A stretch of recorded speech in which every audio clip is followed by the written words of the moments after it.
ইসলাম সাহেব জিন্দাবাদ জিন্দাবাদ জিন্দাবাদ সরকার হাই হাই হাই হাই হাই হিমন্ত বিশ্ব শর্মা হাই হাই হাই অত্যাচার বন্ধ করো সংখ্যালঘুর উপর নির্যাতন বন্ধ করো সরকারের সাম্প্রদায়িক রাজনীতি বন্ধ করো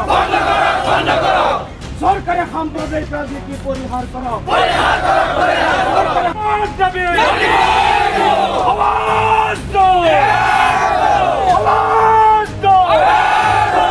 We want justice.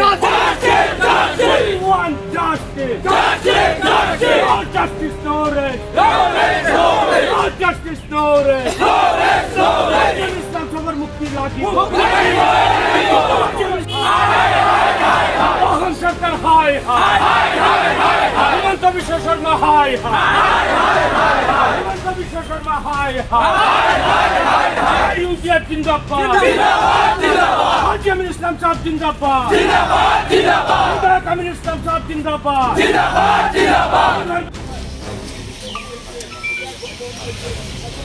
Support পাবো খালি হিউম্যানিটেরিয়ান নর্মসটো ধর্মঘট এক প্রতিবাদী কার্যসূচী আমি গ্রহণ কৰিছো আমি ৰূপহী সাৰ্কল অফিসৰ আগত আৰু অবস্থান ধৰ্মঘটৰ মাধ্যমেদি এই কাৰ্যসূচীৰ মাধ্যমেদি আমি মাননীয় চক্ৰবিষয়াৰ মাধ্যমত আমি অসমৰ ৰাজ্যপাললৈ এক মেমোৰেণ্ডাম আমি প্ৰেৰণ কৰিছো তেখেতে অলৰেডি আমাৰ মেমোৰেণ্ডাম গ্ৰহণ কৰিছে তো আজি এই অবস্থান ধৰ্মঘট আমি মূলত দুটা উদ্দেশ্য লৈ পেলাই আজি এই কাৰ্যসূচী আমি গ্ৰহণ কৰিছো প্ৰতিবাদী কাৰ্যসূচী তাৰে প্ৰথমটো হৈছে আপোনালোকে জানে আজি প্ৰায় 3 মাহেই হ'ব আজি 98 ডেজ 98 দিন হৈছে আমাৰ ঢিং সমষ্টিৰ তিনিবাৰৰ বিধায়ক আলহাজ আমিনুল ইছলাম সাহেব তেখেত কাৰাৰুদ্ধ হৈ আছে তেখেতক এটা পেহেলগাম ইস্যু তেখেতৰ এটা বক্তব্যৰ আঁত ধৰি তেখেতক প্ৰথমতে এৰেষ্ট কৰা হৈছিল আৰু 12 দিন পিছত নিম্ন আদালতে তেওঁক জামিন প্ৰদান কৰিছিল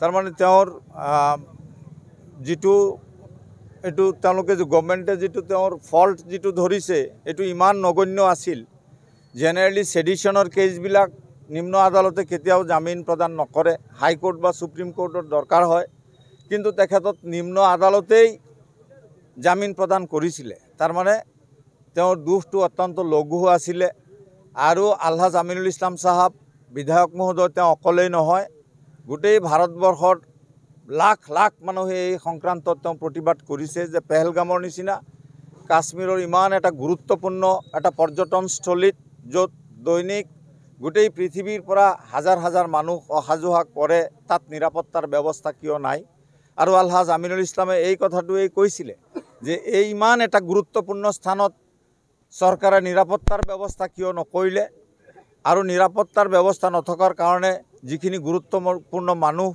তাতে হত্যা হল উগ্ৰপন্থীৰ হাতত যিসকলে জীৱন দান কৰিব লগা হল এই কাৰণে আজি ভাৰত চৰকাৰ দায়ী এই কথাটো এটা বিৰোধী ৰাজনৈতিক দলৰ এজন নিৰ্বাচিত প্ৰতিনিধি হিচাপে তেওঁৰ এইটো নৈতিক দায়িত্ব এটা চৰকাৰক ক্ৰিটিসাইজ কৰা তেওঁ অকলেই নহয় আজি গোটেই ভাৰতবৰ্ষত লাখ লাখ মানুহে আজি এই ঘটনাক নিন্দা জনাইছে ভাৰত চৰকাৰক জবাবদিহি কৰিছে কিন্তু একেটা ভুলৰ কাৰণে আজি আলহাজ আমিনুল ইছলামক ডিটেইন কৰা হল 12 দিন পিছত তেওঁক জামিন দিয়াৰ পিছত আৰু কিছুমান মনে হজা কেছ যিবিলাকৰ আসলতে গ্ৰাউণ্ড নহয় ন্যাশনাল সিকিউৰিটি এক্ট ৰাষ্ট্ৰীয় নিৰাপত্তা আইনত এজন মানুহক গ্ৰেপ্তাৰ কৰিবৰ কাৰণে যি গ্ৰাউণ্ডৰ দৰকাৰ হয় তেনেকুৱা কোনো গ্ৰাউণ্ড নাই আপোনালোকেও নিশ্চয় জানিব তেওঁ এজন ৰাজহুৱা স্থানত থকা মানুহ দৈনিক তেওঁৰ ৰাজহুৱা বক্তব্য প্ৰকাশ পায় আলহাজ আমিনুল ইছলাম সাহেব তেখেতৰ এই 50 বছৰ বয়সত কোনোদিন ৰাষ্ট্ৰৰ বিৰুদ্ধে আজিলৈকে এটা শব্দ এটা বাক্য আজিলৈকে তেওঁ উচ্চাৰণ কৰা নাই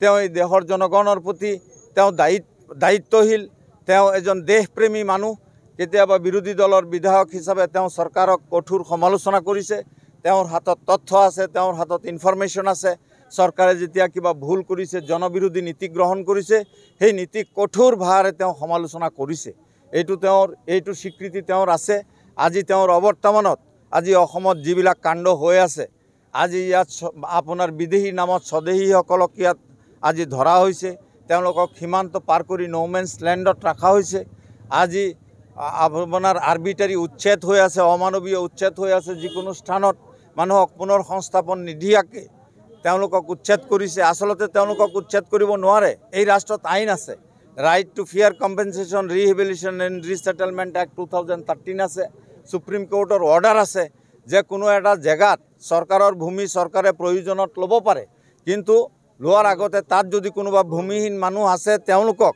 ভূমিৰ ব্যৱস্থা কৰি তেওঁলোকক সংস্থাপন কৰিয়ে তেওঁক উচ্ছেদ কৰিব পাৰে।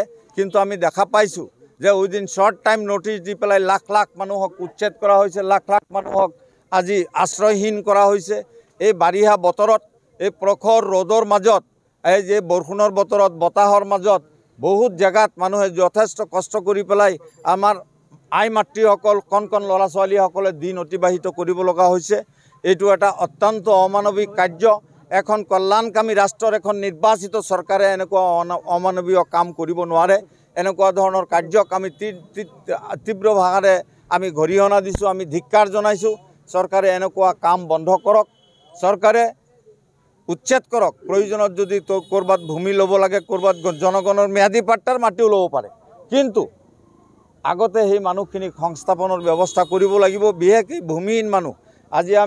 আজি ৰূপহীয়াত এই চাৰ্কুল অফিচাৰৰ লগত আমি তাকে দাবী জনাইছোঁ যে ভৱিষ্যতে আপোনাৰ এৰিয়াত যদি ক'ৰবাত উচ্ছেদ হয়, যিখিনি ভূমিহীন মানুহ আছে তেওঁলোকক বিকল্প ভূমিৰ ব্যৱস্থা কৰি তেওঁলোকক সংস্থাপন নকৰালৈকে যাতে কোনো মানুহক উচ্ছেদ কৰা নহয়। আৰু সেই দাবী আমি অসমৰ প্ৰতিটো চাৰ্কুল অফিচৰ মাধ্যমত আমি ৰাজ্যপাললৈ আমি মেমৰেণ্ডাম যোগে আমি এই দাবী জনাইছোঁ। ভৱিষ্যতে ভূমিহীন মানুহৰ ভূমি প্ৰদান নকৰাকৈ, তেওঁলোকক সংস্থাপন নকৰাকৈ চৰকাৰে যাতে কোনো জেগাত তেওঁলোকক উচ্ছেদ নকৰে। আৰু আমাৰ আলহাজ বিধায়ক আমিনুল ইছলাম চাহাবক যাতে, এতিয়া কেছটো আপোনাৰ হাইকোৰ্টত আছে, গভৰ্ণমেণ্টৰ হাতত এটা কেপাচিটি আছিল যে ডে ইজ অলৰেডি অভাৰ, আজি 98 ডেইজ। তথাপিও আজি হাইকোৰ্টত কেছটো চলি থকা অৱস্থাত গভৰ্ণমেণ্টৰ বহুত এফিডেভিটৰ দৰকাৰ হয়। আমি আশা ৰাখিছোঁ চৰকাৰে যিহেতু কোনো গ্ৰাউণ্ড নোহোৱাকৈ অন্যায়ভাৱে আমাৰ বিধায়কক এৰেষ্ট কৰিছে, গতিকে হাইকোৰ্টে জামিন দিয়াৰ ক্ষেত্ৰত চৰকাৰৰ যিখিনি সহযোগিতা লাগে, আমি আশা ৰাখিছোঁ অসম চৰকাৰে আমাক সেইখিনি সহযোগিতা আগবঢ়াব।